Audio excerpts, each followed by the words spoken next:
નમસ્કાર દર્શક મિત્રો, ન્યૂઝ ફોર ઇન્ડિયા આજે આવી પહોંચ્યું છે અમદાવાદ શહેરના જુહાપુરા વિસ્તારમાં। તમને સૌથી પહેલાં જણાવી દઈએ, જુહાપુરા વિસ્તાર એ અમદાવાદનો સૌથી વસ્તી ધરાવતો એકમાંનો વિસ્તાર છે। જો એ વસ્તીની વાત કરીએ તો અત્યારે અમે આવી પહોંચ્યા છીએ અમદાવાદ શહેરના જુહાપુરા 4 રસ્તાથી લઈને વિશાલ આઈસ ફેક્ટરી। મહત્વની વાત છે કે આજે મેં વિસ્તારનું નામ લીધું છે આઈસ ફેક્ટરી સુધીમાં। આ વિસ્તારની સમસ્યા, આ વિસ્તારમાં 5 લાખ લોકોની વસ્તી છે। અહીંયા જે તમામ સ્થાનિકો જે રહે છે એમને અવારનવાર પ્રશ્નો ઉઠતા હોય છે। અવારનવાર કોર્પોરેશન હોય, પોલીસ હોય, એમના દ્વારા એમને રજૂઆતો કરતા હોય છે, એમની સમસ્યાનો નિવાડો નથી આવતો। તે નિવાડો લાવવા માટે આજે ન્યૂઝ ફોર ઇન્ડિયા આવી પહોંચ્યું છે। અમને અવારનવાર ફરિયાદો મળી રહી છે કે અહીંયા કોર્પોરેશન દ્વારા અહીંયા અમુક કામગીરીઓ નથી કરવામાં આવતી, અથવા કામગીરીઓ કરવામાં આવે છે તો ક્યાંક ને ક્યાંક એમાં બાંધછોડ ચલાવવામાં આવે છે। સાથે સાથે પોલીસ વિભાગ પર પણ આ વિસ્તારમાંથી પ્રશ્નો ઉઠી રહ્યા છે। કેવા પ્રકારના પ્રશ્નો છે, કેવા પ્રકારની સમસ્યા છે, કેટલા વર્ષોથી સમસ્યાઓ રહે, તમામ સમસ્યાઓ આપણે એના સ્થાનિક યુવાનો પાસેથી જાણીશું। કારણ કે 5 લાખની વસ્તીઓ ધરાવતું આ એકમાત્ર વિસ્તાર છે જ્યાં 12 સોસાયટીઓ, કેમેરામેનને જણાવી દઈશ, બોર્ડ દેખાડી દે, ફઝલે રહેમાન પાર્ક વિભાગ કરીને એવી આ માત્ર વિશાલા આઈસ ફેક્ટરીથી લઈને જુહાપુરા 4 રસ્તા સુધી 12 થી 15 સોસાયટીઓ આવેલી છે, જેમાં 5 લાખની વસ્તી ધરાવે છે, જેમાં બાળકો, યુવાનો, વૃદ્ધો તમામ રહે છે, પોતાનો વેપાર કરે છે, પોતાના ઘરો અહીંયા ધરાવે છે। પરંતુ ક્યાંક ને ક્યાંક પ્રશ્નો ઊભા થાય છે। અસામાજિક પ્રવૃત્તિઓ હોય, રાતે સ્પીડ 80 થી 90, 100 થી સ્પીડમાં ગાડીઓ ચાલતી હોય, આ રોડ ઉપર કોઈ સ્પીડ બ્રેકર નથી। 8 મહિના પહેલાં રોડ બનાવવામાં આવ્યો છે, અથવા તો ગેરકાયદેસર પ્રવૃત્તિઓ ઉપર પોલીસની લગામ નથી। ક્યાંક ને ક્યાંક એમના ઉપર સવાલ ઉઠી રહ્યા છે। સૌથી પહેલાં તો આપણે અહીંના યુવાનો પાસેથી જાણીશું કે કેવા પ્રકારની સમસ્યાઓ છે, શું સમસ્યા છે। તમારું નામ શું છે? મારું નામ સલીમ ખાન શાહજાદા છે। સલીમભાઈ, આ તે ઘણા સમયથી અહીંયા ફરિયાદો ઉઠી રહી છે જુહાપુરા વિસ્તારમાં, જે તે જુહાપુરા 4 રસ્તાથી લઈને આઈસ ફેક્ટરી સુધી, તો કેવા પ્રકારની સમસ્યા છે, આપ શું રજૂઆત કરો છો? સમસ્યામાં સર એવું છે કે આ રોડને બને આજે 8 મહિના થઈ ગયા છે। 8 મહિનાની અંદર અત્યાર સુધીમાં કોર્પોરેશનમાં અવારનવાર અરજીઓ કર્યા છતાંય પણ એક પણ સ્પીડ બ્રેકર લગાવેલ નથી। રાત્રે 10:30 વાગ્યા પછી કોઈ પણ માણસ કે નાના બાળકો અહીંયા રોડ પર નીકળી નથી શકતા। એનું સૌથી મોટું એવું કારણ છે કે ગાડીની સ્પીડો અહીંયા 80 થી 100 ની વચ્ચેની હોય છે। અમારા સોસાયટીની અંદર અમુક ઘરોની અંદર સીસીટીવી ફૂટેજો લાગેલા છે। હું તમને સીસીટીવી ફૂટેજ આપું છું, તમે એમાં જોઈ શકો છો કે દરેક ગાડીની સ્પીડ 80-100 ની ઉપરની। લાસ્ટ ટાઈમ જે તથ્ય પટેલનો બનાવ થયો, બરાબર, એના બાદ અમે લોકો ઘણા ગભરાઈ ગયા છે કે આવો કોઈ મોટો આકસ્મિક કોઈ બનાવ ના બને।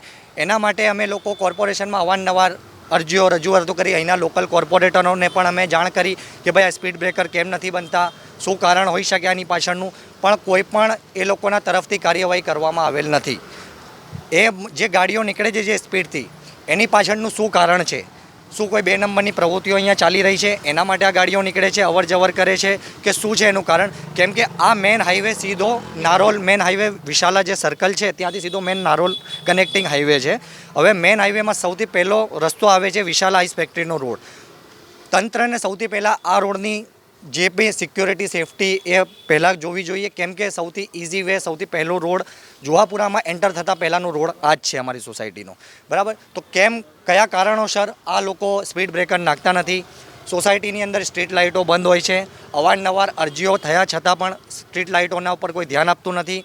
કોર્પોરેશનની અમુક ઘણી બધી એવી સમસ્યા છે કે જે અવારનવાર અરજીઓ કર્યા છતાં પણ કોર્પોરેશન આ રસ્તાની ઉપર કોઈ ધ્યાન આપતું નથી। અમારા કોર્પોરેટર કોણ છે? અહીંના કોર્પોરેટરો 3-4 કોર્પોરેટર, હાજીભાઈ સિમેન્ટવાળા છે, સુહાનાબેન છે, બીજા આપણે જૈનબબેન છે, પછી આપણે એક એડવોકેટ સાહેબ છે। આ 4 કોર્પોરેટરો છે। અમે અવારનવાર દરેક લોકોને રજૂઆતો કરી છે, સોસાયટીના રહીશોએ પણ રજૂઆત કરી છે, પણ તે કારણો સર પણ એના પછી પણ કોઈ પણ કાર્યવાહી કરી નથી। એમના જવાબો શું આવી રહ્યા છે? તમે રજૂઆત એમના જવાબો 2 દિવસ પહેલાં એક બનાવ હતો કે રાત્રે અહીંથી ગાડી, એક ઓડી ગાડી નીકળી હતી રેડ કલરની, એના પછી એક સ્વિફ્ટ બ્રીઝા કરીને એક ગાડી હતી 80-100 ની સ્પીડમાંથી। મેં કોર્પોરેટર હાજીભાઈને વોટ્સએપ કરેલું હતું કે ભાઈ આ વસ્તુ થઈ રહી છે, તમે અહીંયા કોઈ ધ્યાન આપો। એમના તરફથી કોઈ પણ વોટ્સએપમાં કોઈ રિપ્લાય નથી, કોઈ મેસેજ નથી, કોઈ જવાબ નથી। આ જે સોસાયટી છે, તમને જણાવી દઈએ દર્શક મિત્રો, આ જે સોસાયટી છે, આ સોસાયટી આવી 12 કે 15 સોસાયટી છે। આ તમામ સોસાયટી બહાર સ્પીડ બ્રેકર લગાવવાની સ્થાનિકોની માંગણી છે। તમને જણાવી દઈએ, આમનું કયું છે, થોડા ઘટી જજો. તમને જણાવી દે કે આ જે સોસાયટી છે તેમનું કેવું છે કે આ સોસાયટીઓમાંથી ફૂલમ ફૂલ સ્પીડે એટલે કે પૂર ઝડપે ગાડીઓ આવી રહી છે.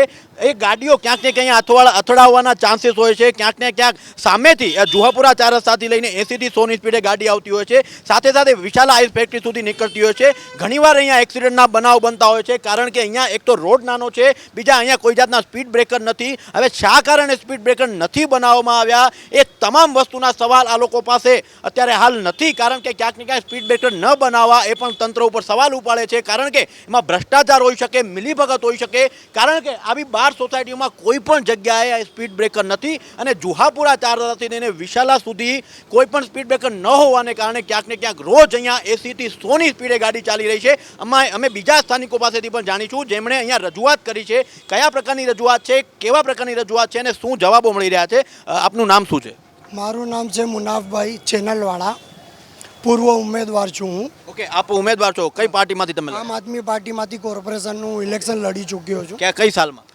હમણાં 2021માં. 2021માં. હા. તો તમે કેવા પ્રકારની રજૂઆતો કરી છે? શું માંગણી છે તમારી? આ રોડ જ્યારે બન્યો ને વિશાલા હોટલથી, વિશાલા હાઈવેથી લઈને નસેમન રોયલ પાર્ક સુધીનો જે રોડ બન્યો, એ રોડમાં જ્યારે વિશાલા સર્કલ ઉપર ટ્રાફિક જામ થાય છે તો નારોલ હાઈવેથી લઈ ને સરખેજ હાઈવેની જે પબ્લિક છે એ અહીંથી પસાર થાય છે. સવારે 10થી સાંજે 6-7 વાગ્યા સુધી પુષ્કળ ટ્રાફિક થાય છે. જ્યારે વિશાલા સર્કલ બ્લોક થાય તો અહીંથી ટ્રાફિક થાય છે. એના અનુસંધાનમાં મેં આસિસ્ટન્ટ એન્જિનિયરને, સિટી એન્જિનિયરને 21/2/2023ના રોજ સ્પીડ બ્રેકર બનાવવા માટે અરજી કરેલ છે. પણ તંત્ર કુંભકર્ણની ઊંઘી રહ્યું છે. અહીંના સ્થાનિક કોર્પોરેટરો જ્યારે એમને ફોટા પડાવવા હોય, સેલ્ફી લેવી હોય કે વિડીયોમાં આવવું હોય તે તરત દોડીને આવે છે. હમણાં 2 મહિના પહેલાં એક છોકરાનું એક્સિડન્ટ થયું, એની પણ અમે કોર્પોરેટરોને જાણ કરી છે. પણ કોઈ પણ કોર્પોરેટર, 4 કોર્પોરેટર કોઈ દિવસ આવતા નથી. જ્યારે અહીંની સ્થાનિક જનતા લડીને કામ કરાવે છે, જ્યારે કામ થાય છે ત્યારે કોર્પોરેટર ફોટા પડાવવા તાત્કાલિક આવીને ઊભા થઈ જાય છે અને પછી કહે આ કામ અમે કરાયું. આ સ્પીડ બ્રેકરનું કામ આજ સુધી થયેલ નથી ને વારે એક્સિડન્ટ થાય છે. કોર્પોરેટરોને જાણ કરી છે, તંત્રને જાણ કરી છે, પણ કોઈ પણ ફજલે રહેમાની સોસાયટી જોવા આવતો નથી. કેટલા વર્ષથી ડિમાન્ડ કરી રહ્યા છો ને હવે તમારી આખરી માંગણી શું છે? પોલીસ વિભાગનો આમાં કોઈ રોલ ખરો? એમની પાસેથી કોઈ મદદ માંગી રહ્યા છો? પોલીસ વિભાગના અધિકારીઓ જોઈને ગયા છે, ટ્રાફિક વિભાગના. એ જોઈને મને સ્થળ ઉપર ઊભા રાખી ફોટા પાડીને લઈ ગયા છે. કેટલા સમય પહેલા? 2.5 મહિના પહેલાં. પણ એ પણ આજ સુધી આવ્યા નથી, સ્પીડ બ્રેકર બનાવવા આવ્યા નથી કે મને કોઈ પણ લેટર મળેલ નથી. અમારી સાથે હતા આ સ્થાનિક જે નાગરિક છે એ આમ આદમી પાર્ટીમાંથી અગાઉ કોર્પોરેશનની ચૂંટણી પણ લડે છે, જેમનું નામ મુનાફભાઈ છે. તેઓ જણાવી રહ્યા છે કે મેં વારંવાર પોલીસને રજૂઆત કરી છે, વારંવાર સ્થાનિક કોર્પોરેટરને રજૂઆત કરી છે, વારંવાર કોર્પોરેશનમાં રજૂઆત કરી છે. માત્ર ને માત્ર શો ઓફ શીપ દેખાડવામાં છે, માત્ર શોમેનની જેમ અધિકારીઓ, તમામ પોલીસ અધિકારીઓ જોઈને જતા રહે છે, પરંતુ સ્થાનિક લોકોની સમસ્યાનું નિવારણ આવતું નથી. હવે જોવાનું એ રહ્યું આ તમામ પોલીસ અધિકારીઓ તથા કોર્પોરેશનના અધિકારીઓ આ તમામ લોકોની સમસ્યાનું ક્યારે નિવારણ લાવે છે. કારણ કે કોઈ અકસ્માત બને ત્યારે કોર્પોરેશન જાગે છે, ત્યારે ક્યાંક ને ક્યાંક સરકારને પણ સવાલ દેવા પડતા હોય છે. કેમેરામેન સુમિત સાધુ સાથે Kamlesh Rohida, news for India, Ahmedabad.